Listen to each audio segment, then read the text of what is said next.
I've started the recording.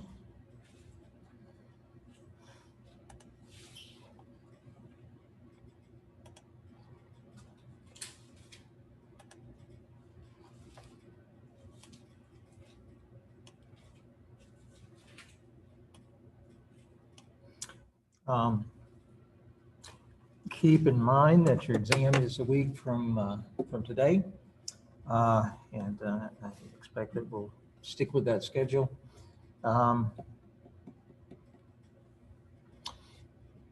Did you hear anything in the news today or yesterday that was interesting, relevant to this course? I saw something, what's his name? He made like an algorithm for the stock market with it. Made a what? He made like an algorithm for the stock market. I forgot the guy's name. Ah, yes, that is very interesting.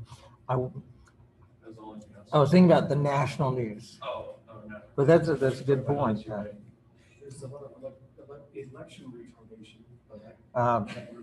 A lot of election stuff in the news, but something that is interesting, and will become, we'll talk more about it later.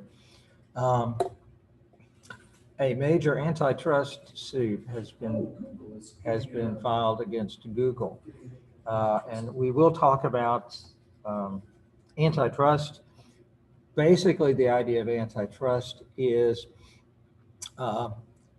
to ensure competition. We've seen so far in this course all these benefits, all these good things we get when firms compete against each other.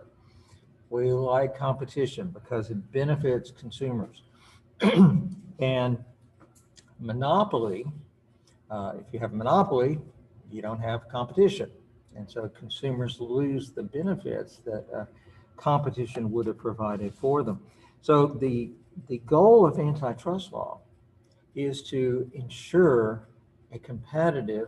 try to ensure a competitive market, and prevent anyone from trying to establish a monopoly in an anti-competitive way. And because if that happens, it hurts consumers. There are all kinds of ways that antitrust law can be used in very bad ways. And it has a legitimate role of encouraging competition, but it's very possible that it will be used to decrease competition. Anybody familiar with the first lawsuit that was brought by the antitrust people in regards to computers and tech? The Justice Department took Microsoft to court because Microsoft added a web browser, Windows 95. The Justice Department took Microsoft to court, said they were illegally trying to monopolize certain markets. That's not the first. I think IBM got taken to. In the 1960s, IBM was accused of illegally monopolizing their market. And for about 10 years, this case went on. There were millions of documents, government asserting that IBM was trying to monopolize the market for computers. By the time they dropped the case, it was laughable because the market had changed so much that to say that IBM had a monopoly was ridiculous. Okay? And then we had the suit against Microsoft with the main argument being Microsoft was trying to monopolize the market for web browsers by giving away Internet Explorer free. This was an unfair advantage because a consumer who wanted to use a different browser, they would have to download that other browser.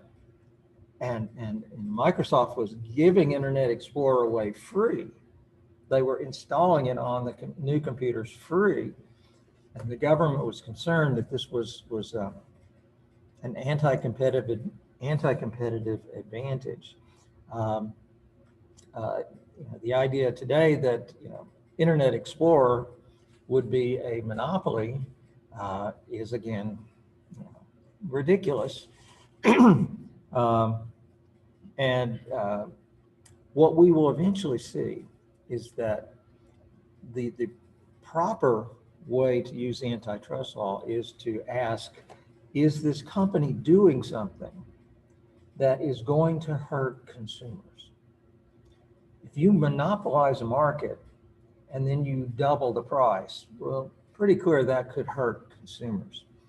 But it's kind of hard to see how Google could be hurting consumers when they're giving their product away free. It's complicated, but we will come back to it later. For now, just remember, antitrust law is a very complicated and dangerous thing. It can be used in ways that benefits consumers, but it can be used in ways that will actually hurt consumers and help businesses. It's not supposed to do that, but it has been used in very strange ways. So we will come back to that later. All right, continuing in chapter 9. Last time we were talking about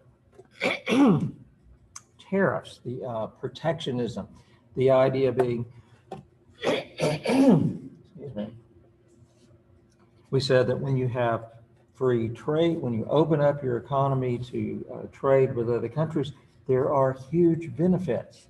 And we saw that here. You got a market where before trade, the equilibrium was here. When trade was opened up, the price dropped to the world price down here. We're assuming it's $10. We said that consumers get a huge benefit from that, but not everybody benefits. Who can be hurt by opening the market up to free trade? The domestic producers, because remember, when you open up the market to trade, the price U.S. producers get is going to go down.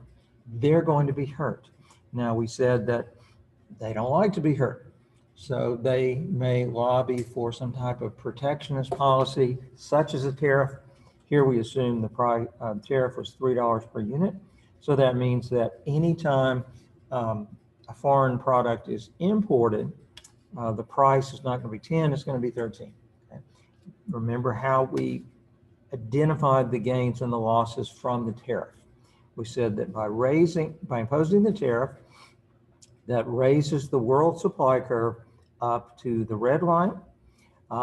Which of these areas represent the loss to producers or to consumers?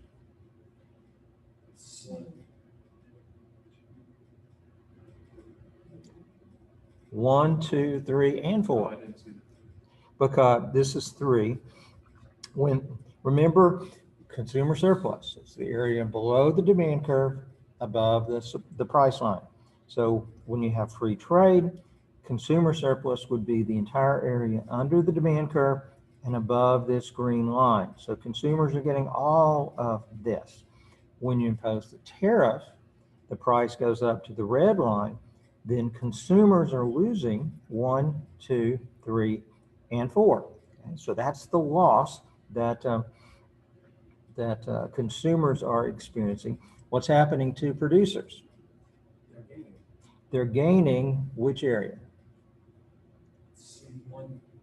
Producers are gaining area 1 because the producer surplus, remember what is producer surplus? It's the area below the price line and above the supply curve. So when the price is low, producers are only getting this small area. When you impose the tariff on the foreign producers, then the price goes up to 13. U.S. producers are gaining area 1. So consumers have lost 1 through 4. Producers gain 1. The government gains area 3 because that tax revenue or tariff revenue is going to the government. So producers are gaining 1, government is gaining 3, consumers are losing 1, 2, 3, and 4. So our conclusion was that the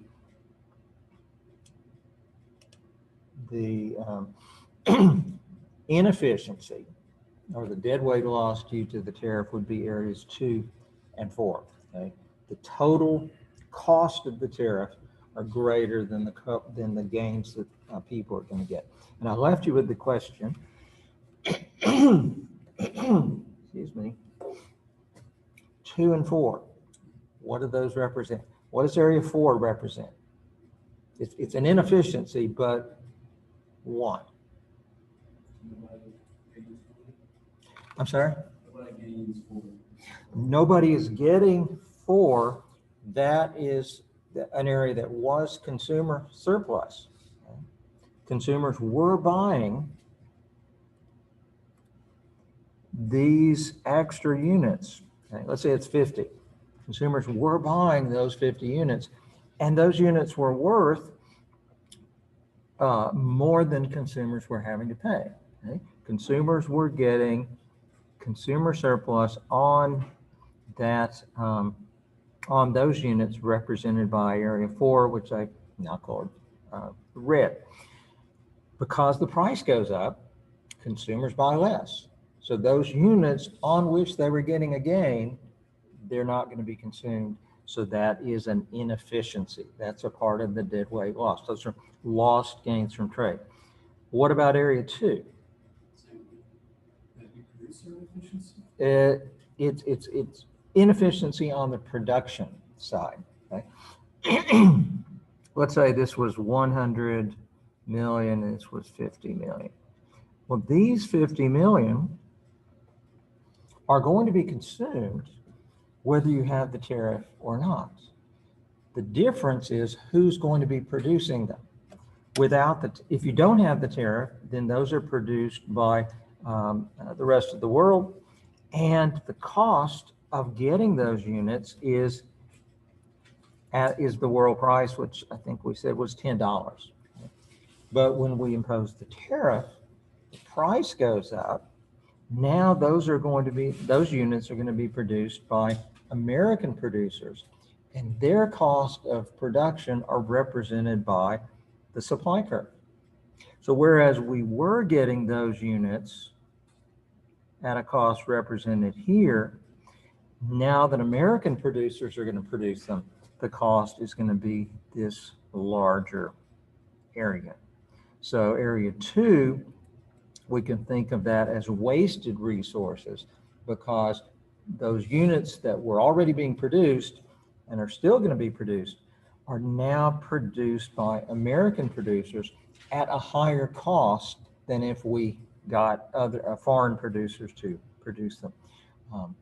Sometimes people say, tariffs are good because it means we're going to get more American production. That's not necessarily good, because if we're getting more American production of this good, that means we're going to be producing less of something else. Okay?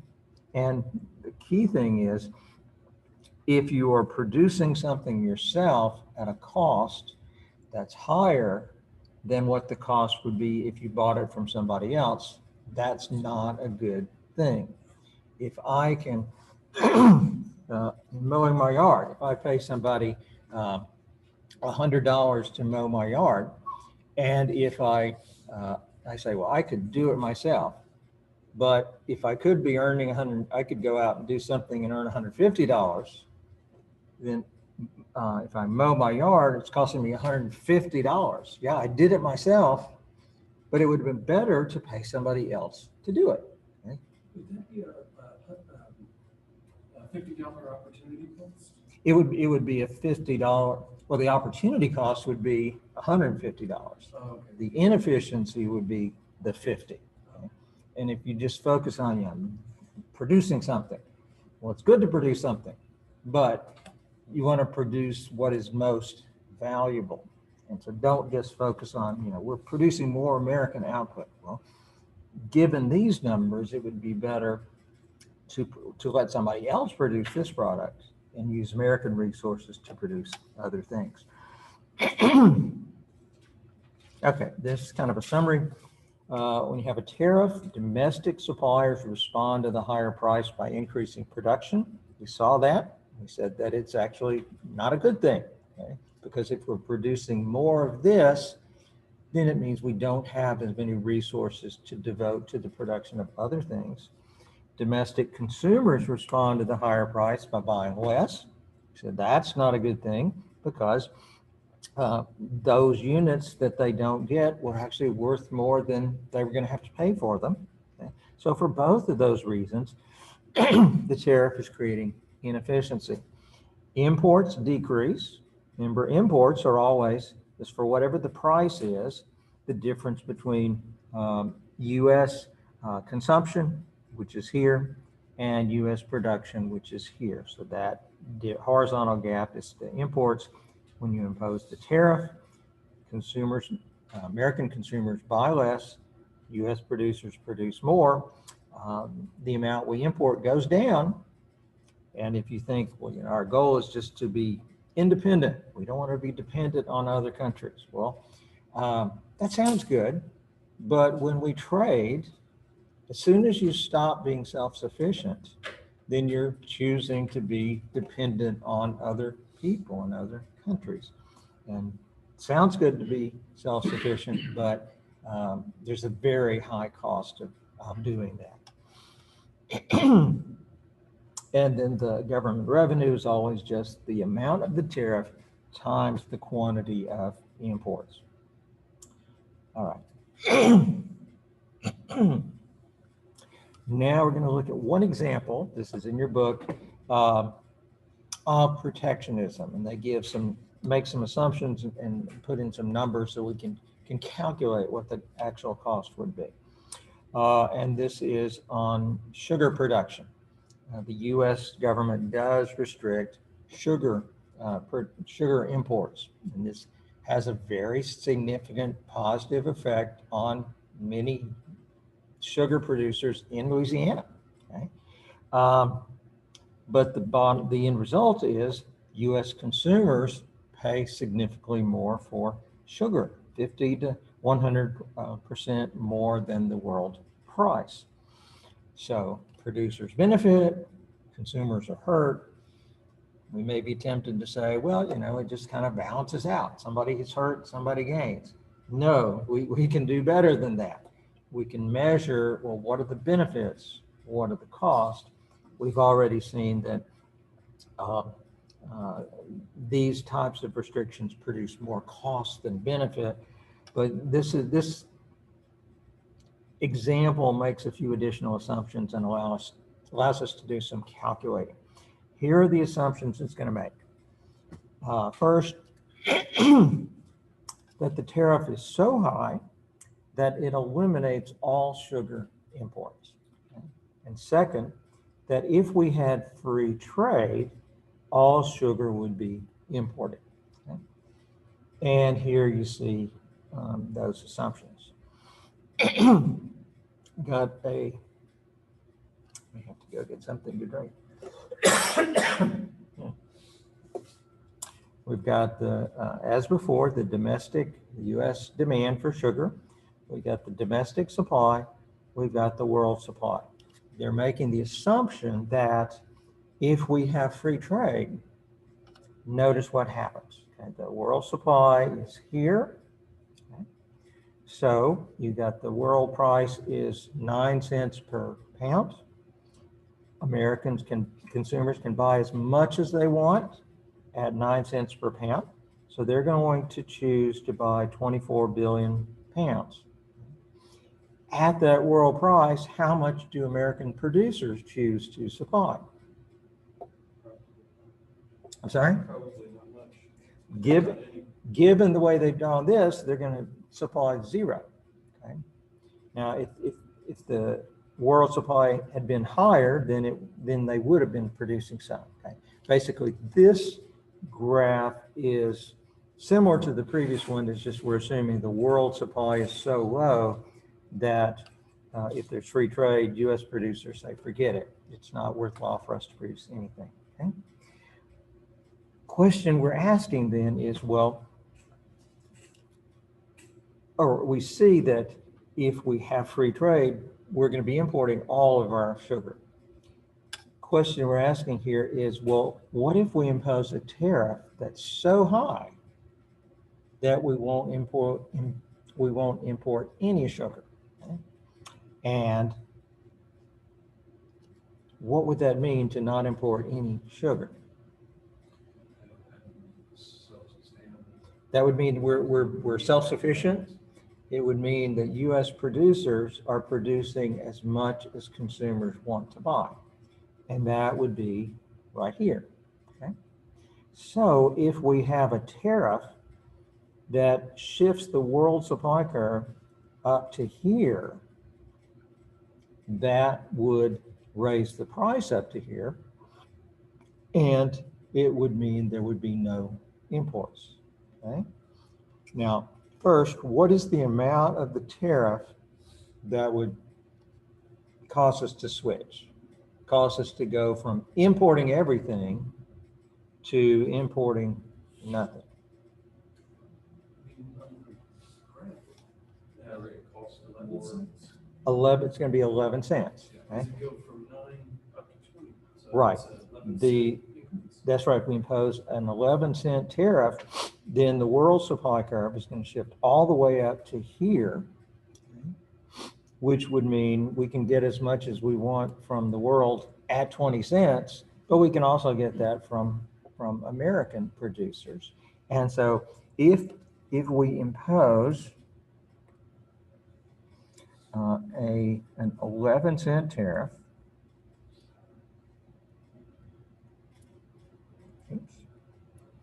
that is the tariff that would move us from this price up to here. It would, think about how that would affect the different groups. How does that affect consumers? What's going to happen to the quantity? Quantity demanded is going to go down because the price is so much higher. Consumers are going to demand a smaller quantity. Quantity demanded is going to go from 24 to 20 because we're moving from here to there. Okay. What's going to happen to U.S. production? They're going to produce more because before the tariff, U.S. producers were here. They were producing nothing. It wasn't worth their time to do it. I'm sorry? It wasn't worth their time to do it. It wasn't, they had better use. That's really the best way to look at it, is that they had better uses for their resources. So their resources would be used somewhere else to produce other things. When we impose the tariff, then U.S. producers will expand and produce 20 billion pounds, okay, which is the amount that consumers want to buy. So what were imports before the tariff? 9 cents. Hmm? 9 cents. Well, the tariff, or the world price was 9 cents, but what was the quantity of imports? Was it 24 billion? 24 billion. Consumers were buying 24 billion, and we were importing all of that from foreign producers. What are the tariffs, or what are the imports after the tariff? Zero. It's, Imports drop to zero, okay? Because U.S. producers are going to completely supply the quantity that consumers want to buy. So we become completely self-sufficient. Okay? That sounds good, but what's the cost of doing that? Okay? Part of the cost is wasted resources. And when we talk about wasted resources, we mean we are producing output at a higher cost than is necessary. So where would the wasted resources be represented? it'd be the isosceles triangle next to the big rock triangle. I'm probably getting the triangle. Isosceles, it's equal sides, right? Yeah, no, that's equilibrium. Isosceles has two equal sides, I think. We're not going to use concepts like that. Sorry, it'd be the little triangle next to the yellow triangle. It's been a long time since I taught my kids geometry. So, No, let's do that. the wasted resources have to do with these 20 billion pounds. Okay. What was the cost of producing, cost of getting those 20 billion when we had free trade? Is that 9 cents? The cost per unit was 9 cents, and the quantity we were getting was 20. So multiply this height by this dimension, that gives you the area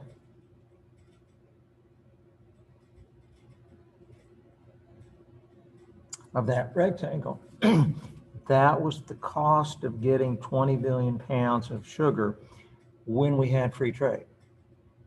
What's the cost of getting those that sugar now that we don't have free trade? That was the yellow triangle. It's going to be I don't know what you would call that,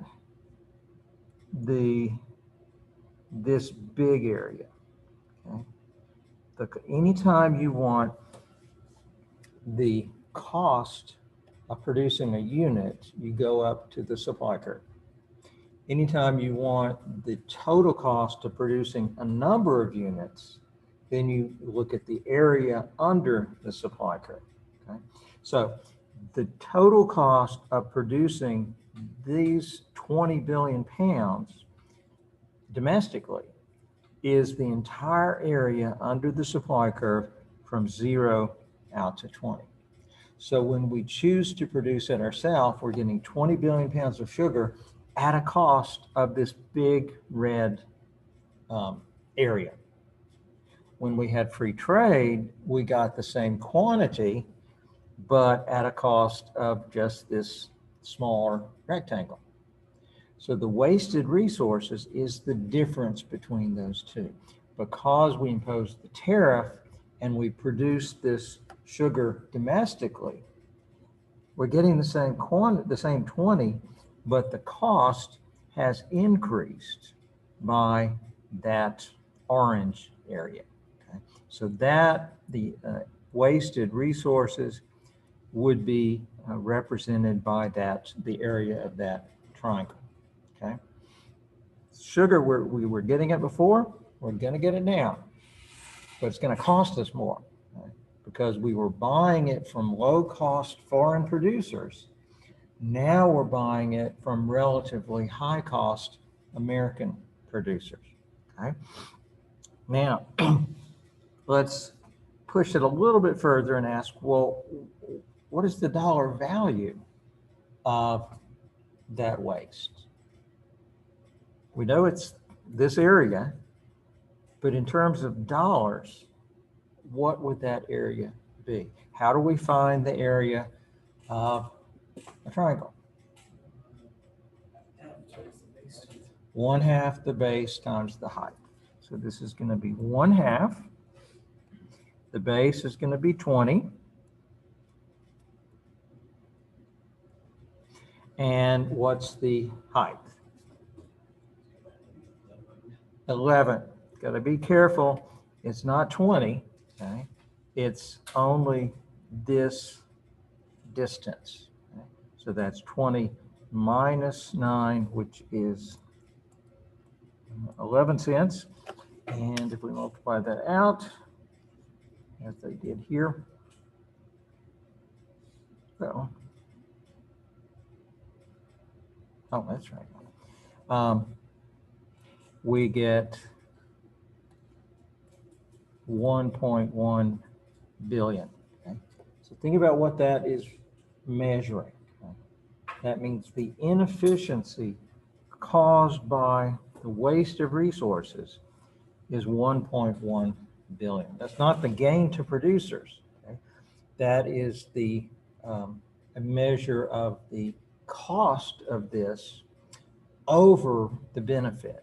Yes, producers are gaining, consumers are losing, but the imbalance is 1.1 billion. That's part of it. There's another part we also have to consider. Okay, there's another part of the inefficiency. Where would that other inefficiency be? Be the dash line from the 20 to the 24. 20. Okay, it has to do with this last 4 billion pounds of sugar. Okay.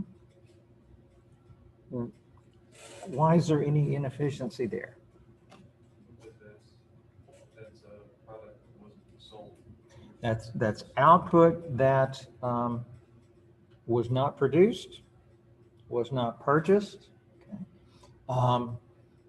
Why is that bad? I mean, if you buy less of this, you can buy more of other things. Okay.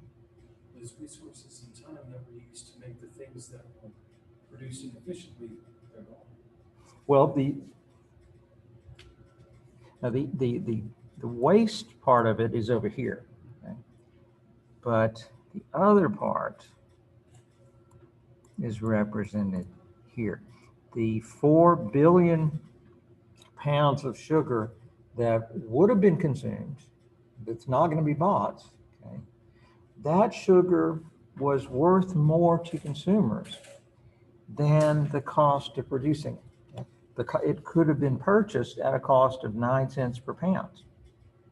How do we find the benefit of a product to the consumer? We use the demand curve. Anytime you want to know, and this is one of those foundational things that we'll keep coming to. You want to know what is the benefit of a particular unit to the consumer, you read up to the demand curve. You want to know the cost of producing a particular unit to the producer, you read up to the supply curve. Okay? You want to know the total benefit from a certain number of units to consumers, then you want to look at the area under the demand curve. So these last 4 billion units, what were they worth to consumers? What were consumers willing to pay? The most they were willing to pay. What would be this whole area that I have put in red? What were consumers going to have to pay to get those? Well, they're going to pay 9 cents per unit on these 24 or these extra 4 units. So to get those units, they would have to pay this amount. So all of what were those units worth to consumers? All of this.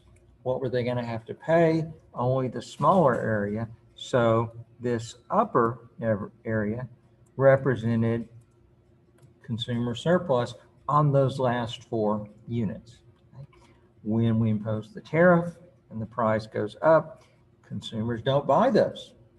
So they don't get those units. So that consumer surplus it was potential consumer surplus, but it's lost.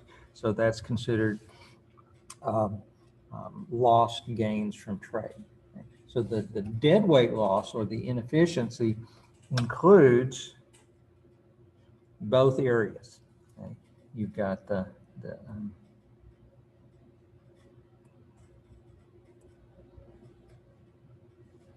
you've got this area, which is the wasted resources. You've got this area, which is the lost gains from trade. Both of those represent inefficiencies.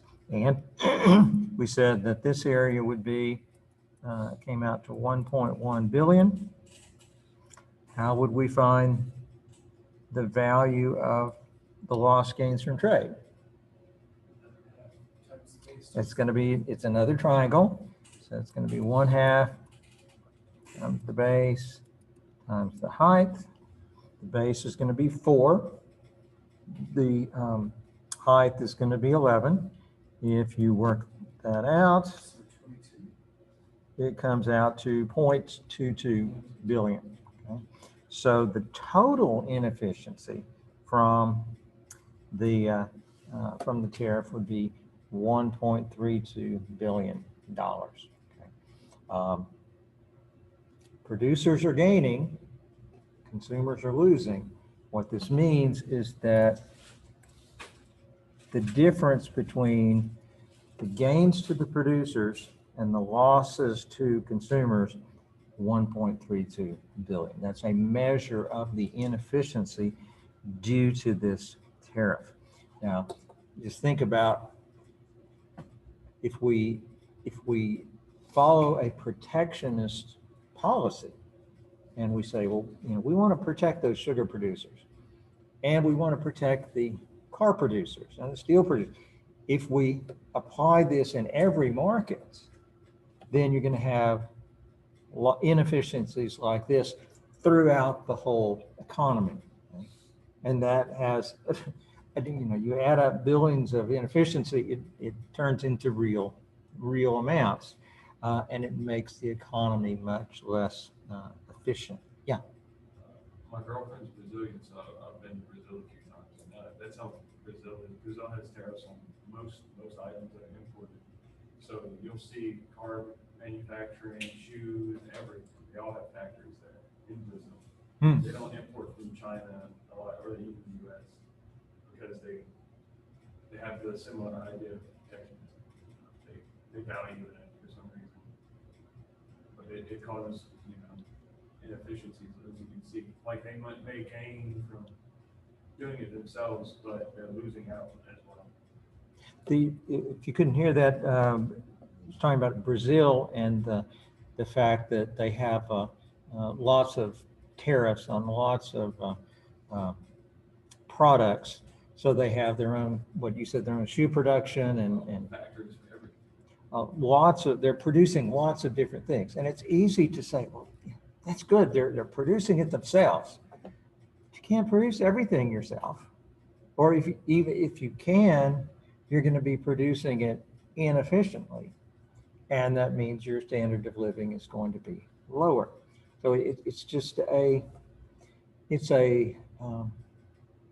you're going in the wrong direction to think in terms of we want to be self-sufficient. It has been said that the self-sufficiency is the road to poverty. The cavemen, they were self-sufficient. They didn't do a whole lot of trading. They weren't dependent on other people. Their standard of living was low. Adam, on the first page of The Wealth of Nations, Adam Smith talks about specialization. When you specialize, you become better and better at doing something. And then that means that somebody else can specialize in something else, and they become better and better. And so that you don't have to produce things yourself at a high cost. You can buy from somebody else who's good at it and can provide it to you at a low cost. But around the world, you do see most countries with lots of protectionist policies. And we'll come back to that in a minute. Who benefits from a tariff? This is important. Sometimes you listen to the proponents of protectionist policies, and they will frame it as, we need to protect American businesses from unfair competition from foreign producers. Okay? It's not a question of us, Americans versus people in other countries. Who benefits from the tariff? It's not Americans, it's who? American producers. Okay? The tariff benefits American producers at a cost, partially of foreign producers, but especially the cost is borne by American consumers. So it's really a question, are we going to protect some American businesses by imposing a cost on American consumers? That's really, you've got to think of it in those terms.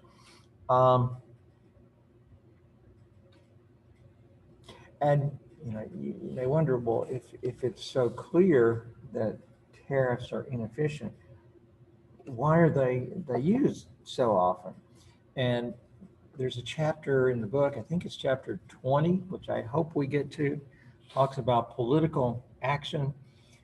When you have let's think about the sugar industry, okay? Consumers of sugar are hurt. How many American consumers of sugar are there? Everybody, 330 million consumers. Okay? Do American consumers, when the tariff was put on, okay, did most of those American consumers go, oh no, I'm going to be hurt by this tariff? No, most didn't even know it was happening. Most people still don't know there's a tariff on or something like that on sugar. Okay?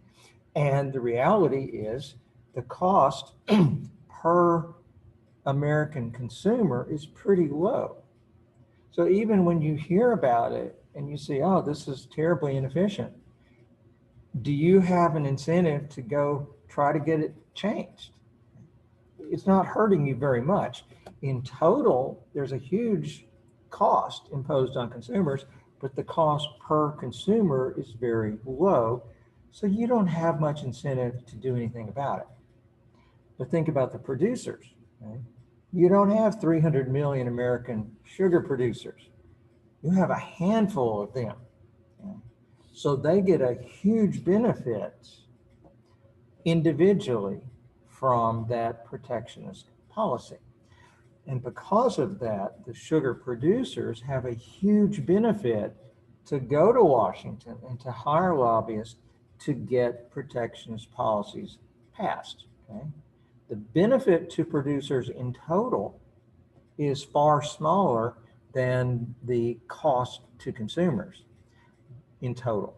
But if you look at the benefit to each individual producer, that is huge. The cost to each individual consumer is low. And so when you have that kind of situation, then you end up with the producers going to Washington, lobbying for protection, for policies that will be very, very good for them and very inefficient. Okay? But there's not much opposition to it because the individual consumer isn't hurt that much from it. And anytime you have a policy where the benefits are very highly concentrated on a few people and the costs are dispersed over a huge number of people, okay, you're likely to get this kind of inefficient policy put into effect. Okay? And there are politicians who are very good at identifying these kinds of policies. And it leads to them being very successful politically, but it leads to inefficiency. Okay, some of the arguments against international trade. One, trade reduces the number of jobs in the United States.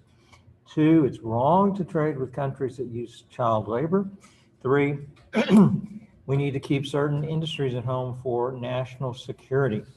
What do you think about the first one? Trade reduces the number of jobs in the U.S. That's true. It absolutely reduces the number of jobs in particular areas, particular industries. Okay? It doesn't reduce the total number of jobs. Okay? When we have free trade or relatively free trade in the shoe market, okay? Whether we're going to buy a whole lot of shoes from Asia, okay? We're not going to produce many here. And so the number of people, number of jobs in the shoe industry in the US is going to go down. That's absolutely true. Okay? But because people are getting shoes more cheaply, they have more income to buy other things. So you're going to have Americans spending more on other things, plus the producers who are producing the shoes in other countries, because they're able to trade with us, they have more dollars. They're going to use those dollars to buy more American output. So while it's true that trade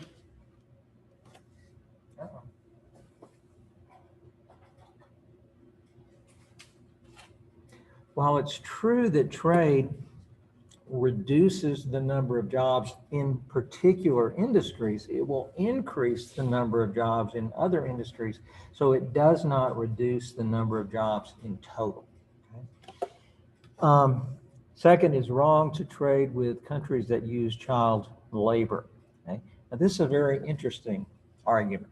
It's very easy to look at a young child that is not going to school. They're working in a factory, and you think, I wouldn't want to be there. I wouldn't want my kids to be doing that. It's very easy to think, well, we shouldn't participate in that. So we shouldn't buy from a country that's going to use child labor. But you have to ask, why are those parents causing their children to work? Is that, why don't parents here send their kids to work rather than go to school? They need the money. It's not they're in poverty. It's not that those parents don't care about their kids. It's that they are very, very poor, and they need them because of the poverty. They need the money their children can bring in to survive. Literally, sometimes they wouldn't all survive if they were not working. So the real cause of child labor, it's not trade, it's poverty. And the way to reduce child labor is to get people out of poverty. And the way to raise their living standards is to have more trade, because the more trade you have, the more prosperous the country is going to be. Their incomes are going to go up, and then they're going to be able to afford to send their kids to school rather than send them to work. By making a country poorer, and when we refuse to trade, we're definitely making them poorer, then that is likely to increase the number of children working. Think if people talk about sweatshops, where you have especially kids that are working in conditions that we would not want to work under. Okay? Well, if we say, well, I'm not going to buy, let's say it's a particular brand of shirts. You can say, well, I'm not going to buy the shirts that those kids are producing. Well, then that factory is going to close. And if that factory closes, what's going to happen to those kids? They may be working at another place where they're going to make even less, or they may starve. Okay? So just because you say, those are not good conditions, don't assume that if you stop buying from them, things will get better. Okay? The only reason they're working where they're working, think about somebody today that's working at a McDonald's. You might say, well, I don't want to work at McDonald's. Okay? Well, why are they working there? They're working there because that's the best job they could find. And if you shut down that McDonald's, most likely they're going to end up working in a job that is worse than what they had before. Doing something criminal, turning to a criminal enterprise. And another aspect of it is if you take away the legal opportunities, you're right, then that can increase the incentive, that does increase the incentive to move into something that is illegal and can be dramatically worse than what they were doing. Interesting graph here, or chart, shows the relationship between, you got real GDP per capita on the horizontal, and you got percentage of children ages 10 through 14 in the labor force on the vertical. And you can see generally there's a inverse relationship, meaning that as living standards go up, then people choose to have, fewer of them choose to have their children working. Okay? Why don't Americans generally have their kids working at a young age? It's illegal, that's part of it, but even if it weren't illegal, I think most Americans would say, I want my kids learning something. Okay? And people in other countries, they're the same way. It's not they don't care about their kids, it's they do care about their kids, but their incomes are very, very low. So the best way we can help them is by trading with them. And if we say, well, no, we're gonna protect American businesses, it's also important to recognize when we choose to protect American businesses, not only are we hurting American consumers, but we're hurting foreign producers. And it's going to be harder for them to raise their living standards. And it means you're going to have more child labor there. Third argument, trade and national security. Protection may be justified if a good is vital for national security. Interesting, the example they give is domestic vaccine industry. It's a rather timely example. And there's no doubt that there is some legitimacy to this. I mean, we're talking about military production. And would we really want to outsource that to China? Okay. No, that wouldn't make any sense. So obviously there are situations where the national security argument against trade is legitimate. But the problem is this creates an incentive for every domestic producer to claim their product is vital for national security. Okay. Are there some examples where it's true? Their national security means we shouldn't be relying on other countries. Yeah, no doubt that's true. But once you admit that, then, and we do have to admit that, then you have the problem of figuring out when is it something really vital to national security and when is it not. And recognize that if you are an American producer and you're being hurt by foreign competition, you have a very big incentive to try to figure out how you can lobby the government and convince them that it's really important that your industry be protected for national security. That happens significantly. So it's a valid argument, but you can't just assume that because somebody says, we're vital to national security, that really is true. Okay, this is just summaries. Oh, this is useful. Trade restrictions, protections policy sometimes persist because the benefits are concentrated on small groups who lobby for protection, like the sugar producers. The costs are spread over millions of consumers and are small for each individual. So if you're a producer, you may be able to get protection for your industry because of this. And if you are a politician and you recognize there's a particular industry that fits this, then as a politician, you can go to the producers in that industry and say, I understand that you have a real problem with foreign competition, and I think maybe we could, maybe I could help you. And basically, you can sell your services to that industry, and they can dump buckets of money on you for pushing that kind of policy through. Lyndon Johnson was a master at recognizing opportunities to do that kind of thing. All right, that's all for chapter 9.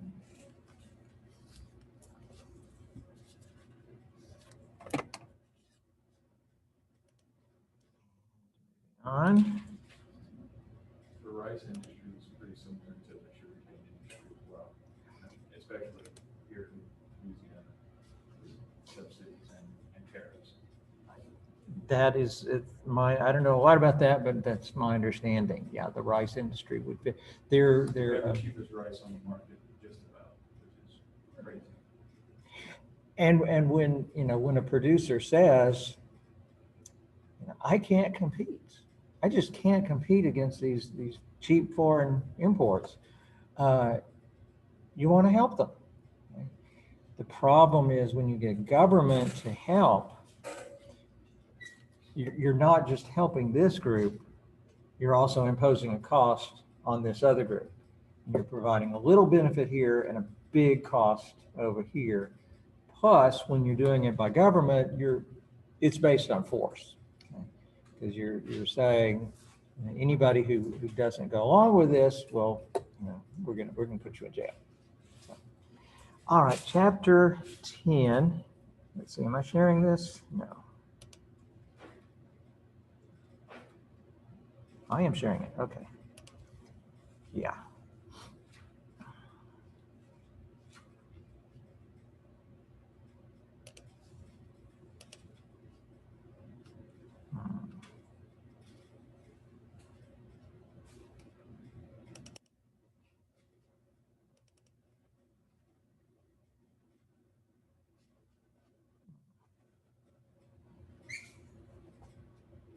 Give me just a minute.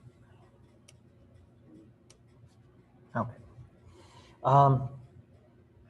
Chapter 10 is on externalities. When we started chapter 7 and chapter 8, I said, I love these chapters. They're great. They let you show the benefits of free markets and free exchange and how you don't have to have somebody who is directing everybody, giving orders. Okay? Chapter 9 is great. I love it. It's a little more complicated, but it's great because it shows the benefits of free trade. Okay? Chapter 10, I won't say that I love it. I don't like it, but it is true. There are situations where the price is not right, okay? Where when you have the private market doing its own thing with nobody in control, you do not get the ideal outcome that we've talked about. What we've said so far is that when you get to equilibrium, the gains from trade are maximized. You wouldn't want more being produced. You wouldn't want less being produced, even though nobody is in control. Nobody's telling people what to do. You get this ideal outcome. But there are situations where that's not the case. And so it creates the possibility that you can have government intervention, which will improve the situation in terms of efficiency. Okay? And that's what we're going to be talking about in this chapter. Externalities. Externalities refer to spillover effects of an activity that affect the well-being of non-consenting third parties. Okay? So we are always talking about exchanges. You've got a consumer and you got a producer. Okay? We said those exchanges do not take place unless, or we're talking about voluntary exchanges. So those exchanges do not take place unless everybody benefits. But when you have externalities, you've got the buyer and the seller who are entering into an exchange that makes both of them better off, but there's a third party. There's somebody else who's not a party to the transaction. They haven't agreed to it, and yet their well-being is going to be affected. Okay? And you can have external costs, which are called positive or negative externalities, or you can have external benefits or negative or positive externalities. Let's see. So a cost would be an externality that is reducing the welfare, the well-being of a non-consenting third party. An external benefit would be an exchange that is benefiting or raising the welfare, improving the welfare of a non-consenting third party. Couple of terms we need to define closely. Private cost. When we talk about a private cost, we mean a cost paid by the consumer or the producer. So you got a producer who is, let's say he's producing tires. He's hiring workers. Well, that's a private cost because he has to take the money out of his bank account and pay them. He's buying rubber. That's a private cost because he has to pay for that input. He is using electricity. That's a private cost because he has to pay for that electricity. All of the inputs that he's paying for, that is a private cost. The producer is bearing it, and then indirectly the consumer bears it when he pays a price to the producer. Okay? Basically every cost we've talked about so far in this course has been a private cost. Okay? These externalities that we're talking about now, we haven't talked about those before. We had been assuming that there were no externalities. Okay? We were assuming that all costs were private costs. Now we're taking into account, no, sometimes there are costs that are external costs. They're not borne by the consumer or the producer. They're borne by somebody else, okay? Somebody who didn't agree to the transaction. When we talk about social cost, we mean the cost to everyone. Okay? So that would be the private cost plus the external cost. Okay? You pay $50 for a new jacket. This is an example of what? As a private cost. You paid for it. Okay? When we talk about social surplus, this is an important term that we have not used before.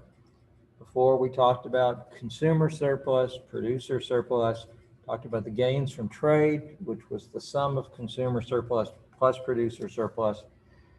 Now we're also going to talk about social surplus, which is consumer surplus plus producer surplus plus everyone else's surplus. Okay? Basically, in this chapter, we're taking into account the fact that there are transactions where people other than the parties involved, directly involved, are going to be affected. A market equilibrium.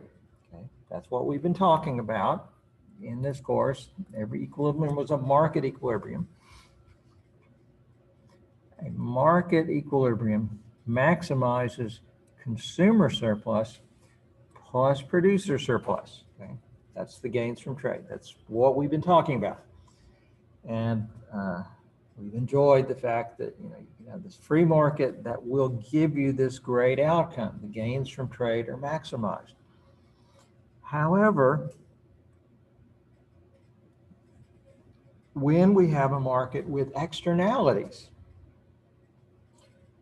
there is no guarantee that social surplus is going to be maximized. Okay? A market with externalities is therefore inefficient. And we got to be careful with that statement. When we say something is inefficient, that in this sense, it just means that it's not the ideal. It's not the best thing we can imagine. Okay? Being inefficient doesn't necessarily mean we can do better. Sometimes you have an inefficiency where you look at it and say, yeah, we can imagine something better, but there may not be a way to get to that better outcome. Okay? What we're going to see that when you have an inefficiency, it's possible that the government may be able to intervene and produce a better outcome. It's also possible that the government can intervene and will make things worse. Okay? We want to avoid what has been called the nirvana fallacy. Nirvana is the idea of this perfect bliss. Okay?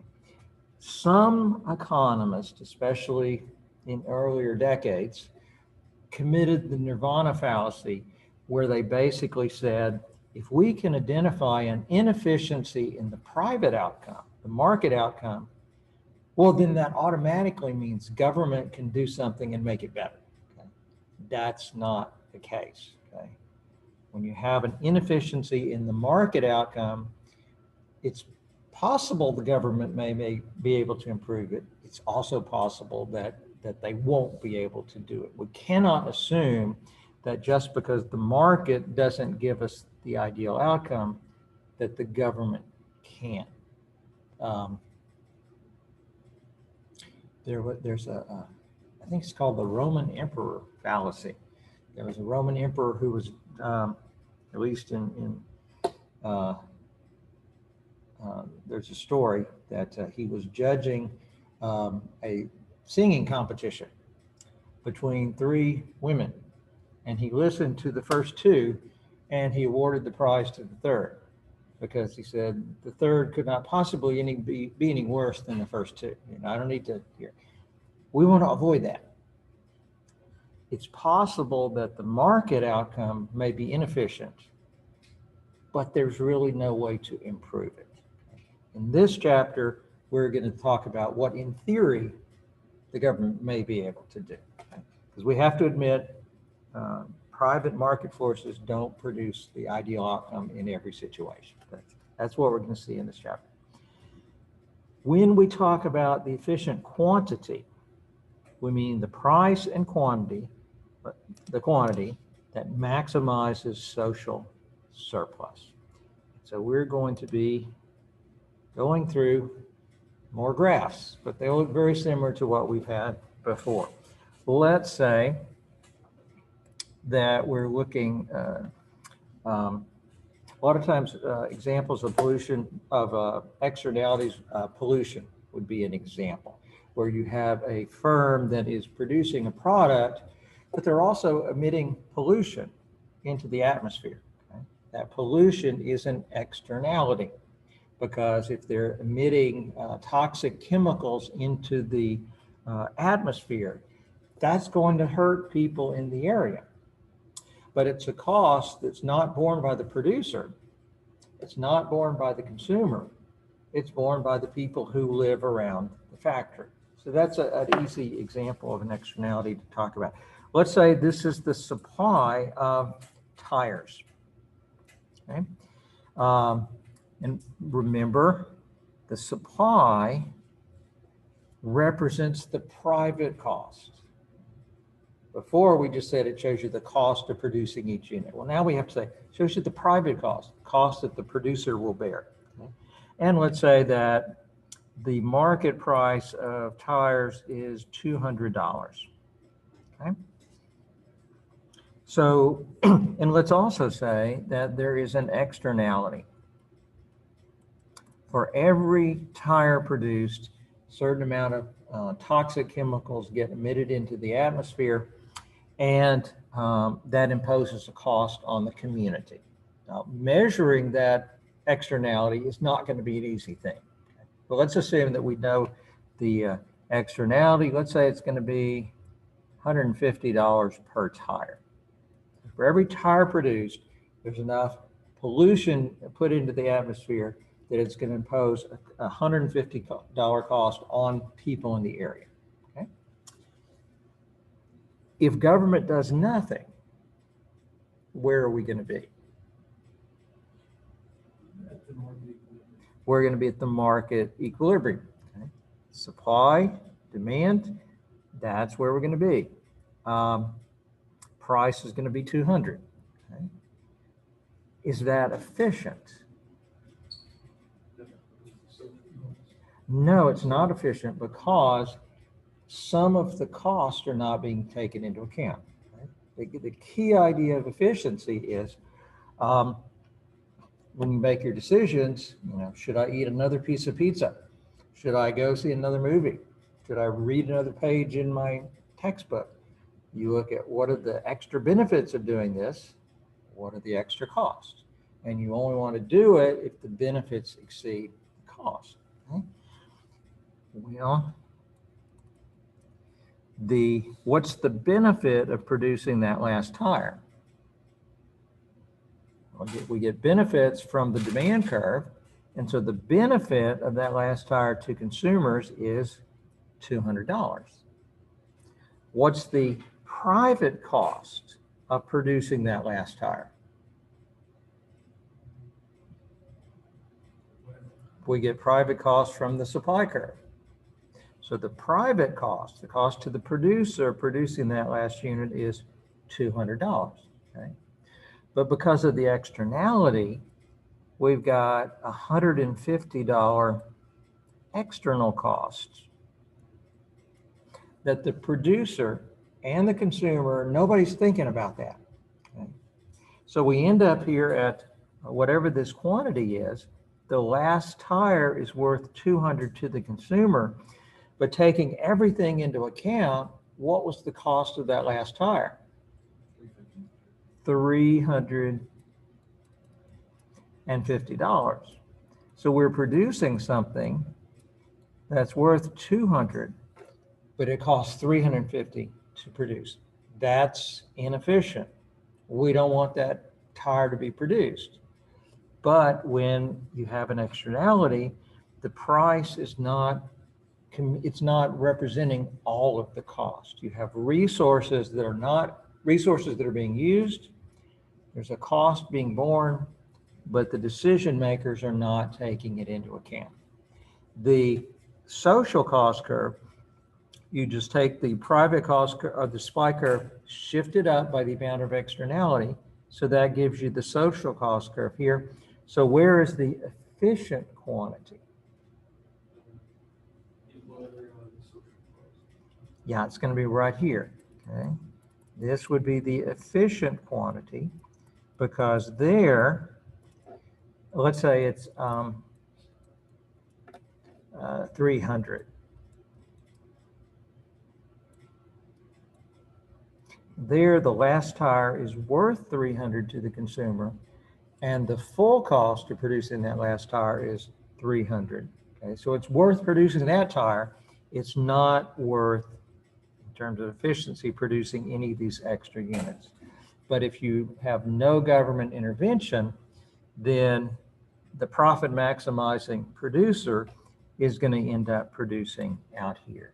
So when we have this kind of external cost, we're going to get overproduction. We get more than would be efficient. Okay? And next time we'll see that there are things the government can do to try to, there are things the government can do which in theory will improve the outcome. Okay? Whether it will work in practice is another question. All right, let me know if you have any questions.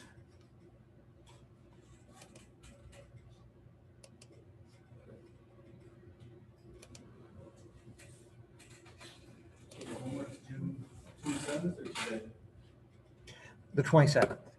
Yeah, you'll have until the day of the exam. Yeah. There's a good chance we won't get through all of chapter 11. I think we'll get through part of it, but I'll give you more time on the part I don't get through.